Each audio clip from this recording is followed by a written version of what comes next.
मेरे सामने मुअज़्ज़ज़ शुहराए किराम सारे सीनियर शुहराए किराम के सामने ये मेरे दूसरी मरतबा हाज़िर हुए और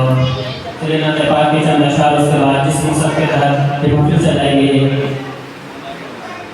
आलम इक़बाल साहब रहमतुल्लाह अलैह के लिए हाजिर करता हूँ। दीजिएगा